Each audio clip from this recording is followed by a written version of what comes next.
Labor MPs are pushing the Prime Minister to revisit changes to negative gearing in the wake of the broken promise on tax cuts.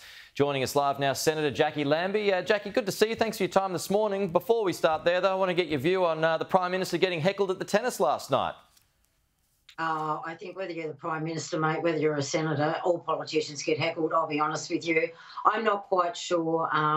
There might be a matter of reasons why he got heckled last night, whether it's over the tax cuts, whether it's over what's going on in Gaza. I'm just not 100% sure. I imagine there's a lot of people there with quite a bit of money that may have been a little bit annoyed about that they're not going to get the big tax cut they were. But I'd remind those people that, you know, when it comes to our values in Australia, the first thing that we do is we always pass on to those that are less fortunate, and that's exactly what's going on here. Or they didn't like being lied to.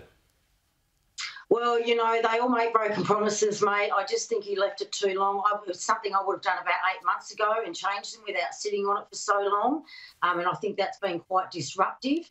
I mean, the reasons were there. We went through COVID. We haven't pulled up as well as what we should have done, and we cannot afford these big tax cuts that were originally going to give those that probably need a lot less than many others out there. So I think that was his biggest mistake there. Well, I mean, you've been fairly consistent all along on this, Jacqui. I mean, how would you describe the breach of trust now, lying to the public, and now a public that is supposed to believe anything he says? I mean, they can't, can they? No, but once again, it was probably like I said, he probably should have done 6 or 8 months earlier without this actually really hitting him. I mean, he's now halfway through. I would have come out early in the game and said, I think we're going to have to revisit these tax cuts and taking the Australian people with you. Yeah. As for the negative gearing, I know you want to talk about negative gearing. I'll make it. I'll be brutally honest. I've been saying for ages we should grandfather what he's there because we have a contract with those people who already have multiple houses out there. But we need to look at whether or not 2 or 3 should be the limit. Should he take that to the next election? Yes. Should he change that now, 20 months in? Absolutely not. He'll need to let the Australian people vote on that. Because one broken promise is enough?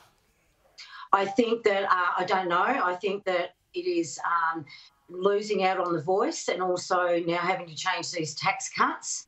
And I just don't think that right now he's a bit deflated. And so trying to do that, you know, like 16 months out from an election, I'd just take it to an election and let the people vote on it. Yeah, I mean, Jacqui, you've been around for a while. I mean that in a nice way. How would you describe this broken promise? How does it stack up to others?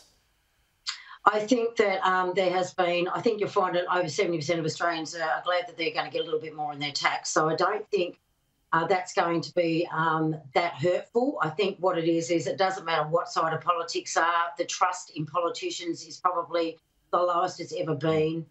That sort of thing is going on. So except I for can you, tell Jacqui. you now, the grass is not greener on the other side, mate, for those major parties. They're both the same. I think trust in you is quite high, though. Well, I wouldn't say that 10% of Australians that trust me is as high, mate. I mean, I'm not sure that's really close to the 100%, but I'll keep trying to raise that. So, as things stand, I need to ask, with stage 3, as they are at the moment, are you inclined to support?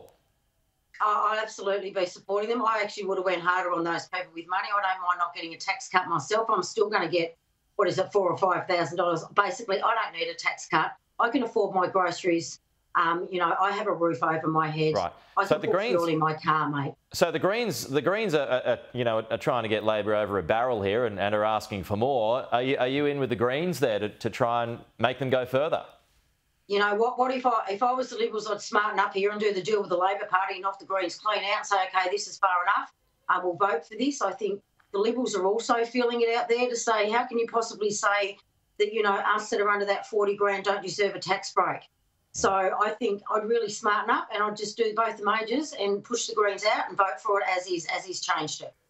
Okay. Jacqui Lambie, good to chat as always. We'll talk to you soon.